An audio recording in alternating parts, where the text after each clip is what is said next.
learn from emotions because emotions are not bad things. Manifestation is very, very simple. Only when it was in the mind could it become the blueprint and then people could build it. Most people today are energetically are blocking out these energies. Everything that's given to us by nature, almost everything. I'm actually against the concept of snacking completely.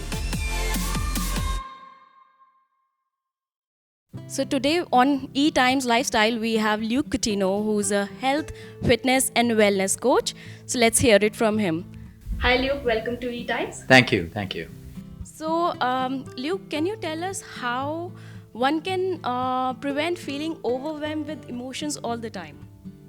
So I think the most important part about emotions, they're not bad things. But when it's a negative emotion, the bad thing is that we give it too much of attention. When we're feeling happy, the only reason we feel happy is because we're thinking about happy things. So the point is, life, when it throws us negativity and problems, it's there. It's going to be in everyone's life. But the more time we spend thinking about it, the more overwhelmed we feel. Also, prioritization in life is very, very important. We need to understand that prioritizing what is important to us and what is least important to us. Today, most of us are giving importance to least important things. Like a stranger said something to us, someone on social media said something. They don't even matter in our life, but we've made it our life. So it's very important to bring mindfulness into this and mindfully realize that these are emotions. What is it telling me? What is it teaching me? And learn from emotions because emotions are not bad things. They can be great lessons to us. Learning from emotions is the right way to go ahead. Also, Luke, do you believe in manifestation? Absolutely, absolutely. But not the airy-fairy way that a lot of people try to make money out of it. Manifestation is very, very simple. It's like, let me give you the simplest example so that you can get convinced that it works. Okay, the most beautiful home or structure built, okay, it just didn't happen. First, the architect visualized it in the mind. Only when it was in the mind could it become the blueprint and then people could build it. So manifestation is nothing but having a crystal clear clarity of what you want to do. Number two, you start feeling like it's going to happen. You can't have the vision, I want to build a Taj Mahal, and think, oh, but I'll fail, and what will people say? You just move forward. You think, how are you going to feel when it happens? And the third is surrender. Don't try to micromanage it. Don't try to get into the smaller details. Do the work. You have to do the work in manifestation. A lot of people think manifestation is dream and it'll happen. You have to do the work, but with surrender. So, how can you use manifestation to attract goodness, success, and happiness in your life? So it's really not about attracting, it's about what we're blocking. So let's take, for example, someone's gone through a bad relationship. Okay, and now you already start telling your mind, oh, love is not for me. Love hurts, love is bad. I'm never going to get married. I'm never going to have a girlfriend or boyfriend. You've already started telling your mind what you don't want. But the point is, that was one relationship in your life. Okay, the problem was not with love. The problem was with the person. So the point is, most people today are energetically are blocking out these energies because they built resistances. I don't want this. I don't want this. I don't want this. I don't want to look fat. I don't want to look thin. I don't want to look ugly. People have to start speaking about what they want. We should speak what we want. Okay, I want a great body. I want great health. I want nice hair. I want love in my life. Don't speak about what you don't want. Always speak about what you want. So manifestation is also revolving around the words that we use. It's very, very easy to say negative things. At the same time, we can say it in a positive aspect that, oh yeah, that relationship was tough, but I'm open and ready for a new relationship because I deserve it. Also, in a lot of your videos, you have spoken about how sun is the medicine you need. So, can you explain us about that? Absolutely. It's nature. Everything that's given to us by nature, almost everything, okay, is good for us. And the point is, today in a country where we're vitamin D deficient, okay, everyone's looking for supplements. You may need supplements if you're low, but what about the sun? What about the sun? The sun gives us infrared, the sun reduces inflammation at the right time and the right amount of sun. And people don't use this. So the important thing is sun helps you with immunity, it helps you with inflammation, it actually helps you with your sleep. The early morning sun can reset your circadian rhythm to sleep better 12 to 14 hours later. And that's why we say the sun is medicine. In our own country in India, when tuberculosis was big, there was a doctor who would take all his patients out on the terrace every morning for sunlight. And there's a whole article and there's a whole science written about the impact of sunlight on tuberculosis. So if it is a medicine, we should use it. A lot of studies also claim that sun is the only medicine you need these days. So tell us about if during the evening most of us feel peckish after our work shifts are over or we are done with the day, and then we suddenly grab that packet of chips or something that is too much on carbs and fat. So, what according to you will be 5 healthy snacks that we can grab and eat? Yeah, I'm actually against the concept of snacking completely, because what does it mean? We didn't eat our previous meal the right way. Now, of course, if my job or my work or my travel is going to keep a long gap, like more than 4, more than 5, more than 6, that's when a snack comes in. But the Indian concept of snacking at 4 to 5 is driven in our mind through TV advertisements, ads, where they show you, like in the evening, in between a meeting, you're eating a packet of chips, and it's in our head. We start to think and behave that way. But most people have to ask themselves, am I really, really hungry? Most people have eaten an improper lunch, and that's why they're hungry 2 hours later, and that's why they need a snack. But if you should have snacks, things like makhana, peanuts, nuts, seeds, yogurt. I know this is the boring stuff. You can also have a bag of chips. You can also have cookies. That's once in a way. It can't become your everyday snack.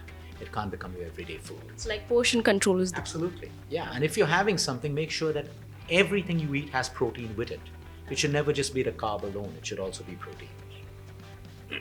Also cutting the concepts of the fat diets and the ways to lose weight and like the popular choices that people make when they are trying to lose weight.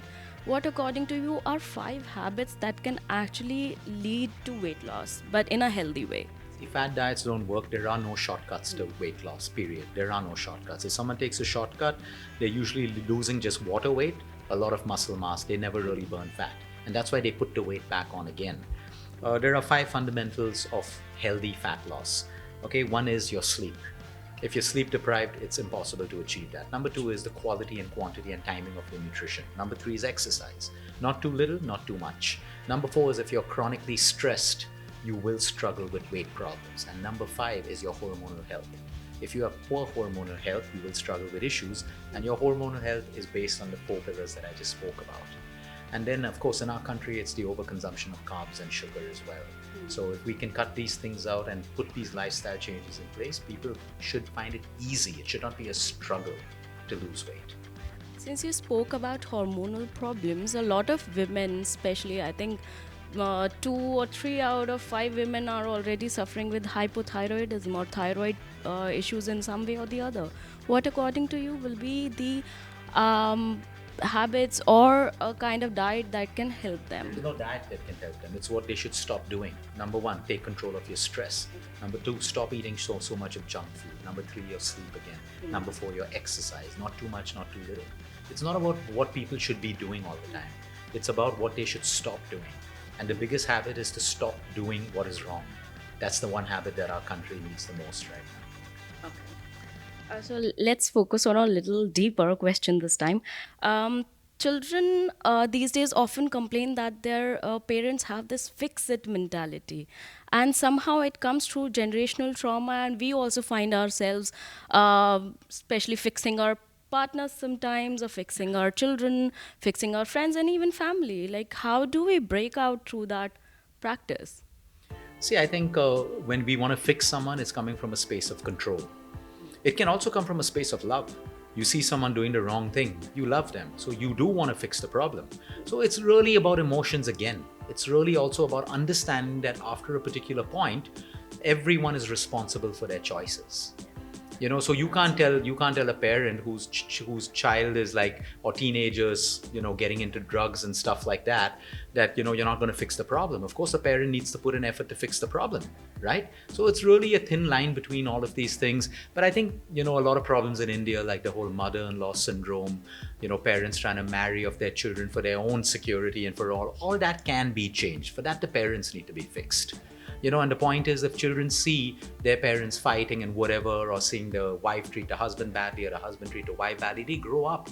But now today we're exposed in a world where we have more information, and children also have to grow out of being stuck. Today children are teenagers, young adults, still blaming their parents. Now suck it up and move on. You know, take therapy if you need it, but stop blaming, because you're just projecting. What action are you taking to change? If you didn't like what your parents did, how are you going to be a different parent? If you didn't like what's happening, why are you doing it? Today, I have patients because they've been with us for years. The same daughter-in-laws who complained about their mother-in-laws, today their children are getting married and they're doing the same thing that their mother-in-laws did. So the point is, we need to fix ourselves emotionally. We need to fix ourselves mentally before we can think of fixing other people. From fixing our thinking, our mental capability to fixing our bodies, a lot of people are these days falling towards detoxing their body through maybe detox water or a detox All diet, fats, absolute all fats. fats. Absolutely. Detox plays a role sometimes, like I have a patient going through chemotherapy or a patient through heavy medication. There is a toxic buildup in the body. That's why even Ayurveda talks about the first step of healing is remove the toxins. Then you can help. A liver is sluggish. Okay, the enzymes are high. You have to help get the burden of the liver. But for everyone else who's detoxing during the week and over drinking or smoking during the night, we need to understand that while you sleep, the body automatically detoxes. So if you're sleep deprived, you are waking up with toxins every single day. So there is no detox water. These are all fats. They may be healthy. Like if I add lemon to water, does make it more alkaline? It is. But don't think it's a detox water. It's not doing anything. It's absolutely not doing anything. So these are all fads and myths that have to be broken.